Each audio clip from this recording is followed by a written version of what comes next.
जो आंकड़े थे वो ख़राब हो चुके हैं, जो अंदेशा था वो काफ़ी पीछे छूट गया है। तुर्की में मौत की बाढ़ सी आ गई है। तुर्की में मरने वालों की संख्या 33,000 से पार हो चुकी है और आंकड़े ये 35 से 40,000 तक अब पहुंच चुके हैं। और अगर इंटरनेशनल कम्युनिटीज़ की माने तो बहुत डरा देने वाले आंकड़े हैं। कई जगह ये भी कहा जा रहा है कि 50,000 से ज़्यादा मौतें तुर्की में हो सकती हैं। इस भूकंप ने तुर्की को टुकड़े टुकड़े कर दिया है।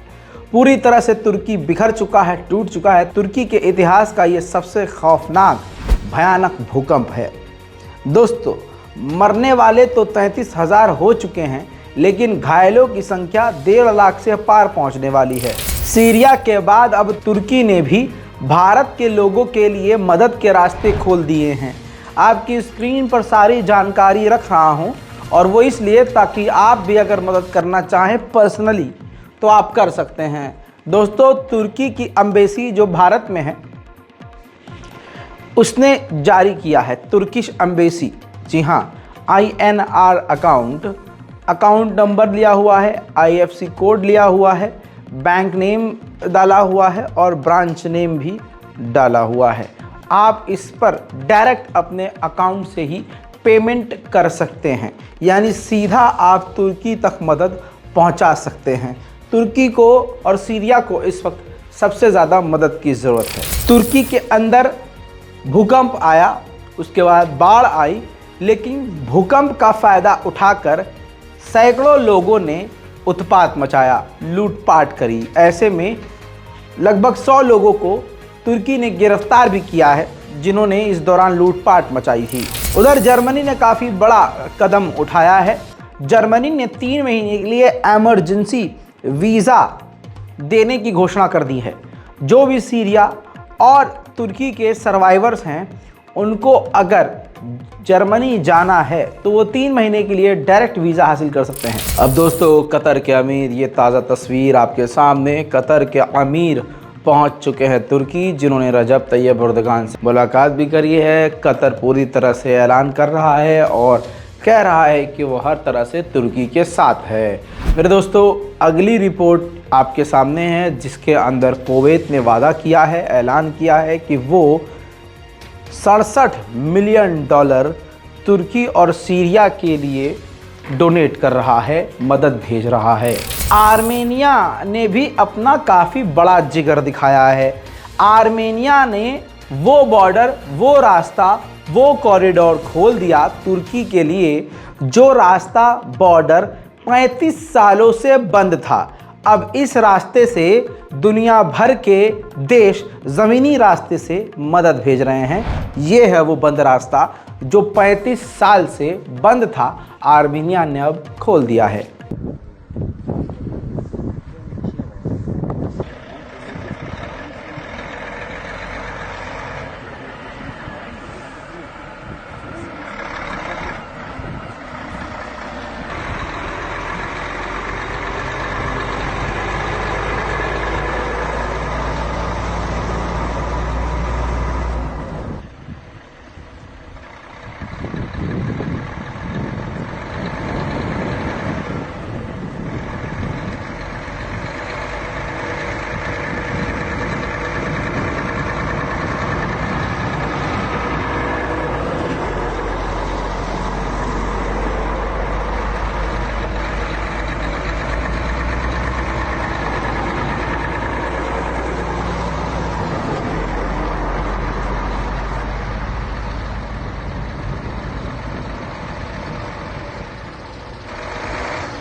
तुर्की का सबसे बड़ा दुश्मन ग्रीस है। आप सभी को ये बात बार बार बता रहा हूँ।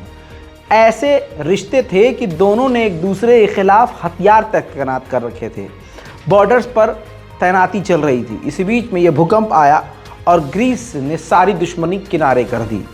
अब नया कदम ये उठाया कि ग्रीस के फॉरेन मिनिस्टर तुर्की पहुंच गए, और तुर्की जब वो पहुंचे तो उनका स्वागत तुर्की के विदेश मंत्री ने दोनों हाथ खोलकर किया और तुर्की के विदेश मंत्री ने ग्रीस के विदेश मंत्री को गले लगा लिया।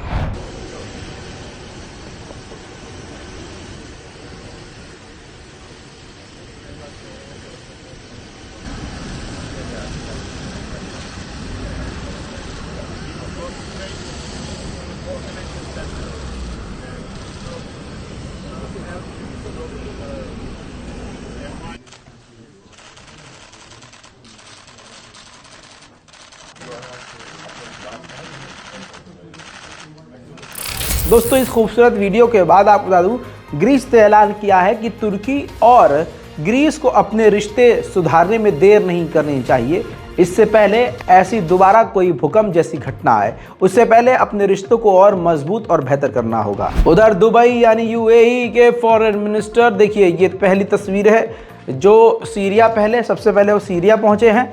बशर अल असद से उन्हें मुलाकात करी है और वो कई जगह उन्होंने दौरा किया। उसके बाद अगली रिपोर्ट आपकी स्क्रीन पर है, जिस रिपोर्ट के अंदर आप खुद देख रहे हैं कि यूएई के फॉरेन मिनिस्टर तुर्की भी पहुंच चुके हैं और उन तमाम जगहों पर उन्होंने जाकर दौरा किया जहां पर भूकंप आया था। वहीं दोस्तों, इजराइल आखिरकार तेजी से तुर्की से फरार भी हो गया है। जी हां, काफ़ी बड़ी मदद करी तुर्की की और काफ़ी बड़ा हॉस्पिटल खोल दिया था उसने, लेकिन न जाने इजराइल को क्या हुआ कि उसने अपना झोला समेटा और वहाँ से फरार हो गया। तुर्की को इसने ये जानकारी दी, यानी इजराइल ने बहाना ये बनाया कि सिक्योरिटी रीजंस की वजह से हमें यहाँ से जाना पड़ रहा है। हालांकि तुर्की की काफ़ी बड़ी मदद इजराइल ने पहुँचाई थी और अभी भी कर रहा है, लेकिन ग्राउंड से, यानी वहाँ जो उसने हॉस्पिटल बनाया था, अपनी टीम भेजी थी, वो सब सफाचट हो चुकी है। यही नहीं दोस्तों, ये ताज़ा तस्वीर देखिए, ये यूक्रेन में मौजूद तुर्की की एम्बेसी है जहाँ पर ज़ेलेंस्की यानी यूक्रेन के प्रेसिडेंट ज़ेलेंस्की पहुँचे हैं और वहाँ पहुँचने के बाद उन्होंने दुख जताया है, फूल लेकर गए हैं और उन्होंने वहाँ तुर्की के लोगों के लिए दुख जताते हुए तुर्की के लिए अपने शब्द चिट्ठी पर लिखे हैं। यूक्रेन ने कहा है जितनी मदद हमसे हो सकती है तुर्की की हम करेंगे। तुर्की के हाल बड़े बेहाल हैं, अभी भी 4-4 दिन हो गया है, लोग मलबों के नीचे दबे हुए हैं। ताज़ा तस्वीरों में मैं आपको ड्रोन तस्वीर दिखा रहा हूँ, तुर्की का बिल्कुल उजड़ा हुआ ये नज़ारा है। अल्लाह किसी दुश्मन का भी ऐसा हाल ना करे जैसा इस तुर्की का, न जाने क्यों हुआ है। ये बहुत सोचने वाली बात है कि क्यों हुआ है। आज आप ये देखिए कि हर जगह राहत का काम, बचाव का काम चल रहा है। दुनिया भर से टीमें वहाँ पहुँची हुई हैं। 4-4 दिन बाद लोगों को ज़िंदा भी निकाला जा रहा है और ज़्यादा मौतें भी हो रही हैं। जाहिर सी बात है, तभी तो 33,000 मौतें हो चुकी हैं। इस खौफनाक मंज़र को देखने के बाद सोचना चाहिए कि अल्लाह का अज़ाब इतना तेज़ और इतना तगड़ा अज़ाब क्यों आया है। हालांकि कई जगह तस्वीरें ऐसी भी हैं जो मैं आपको नहीं दिखा सकता, सिर्फ मैं आपको बताऊंगा और आपको इमेजिन करना है।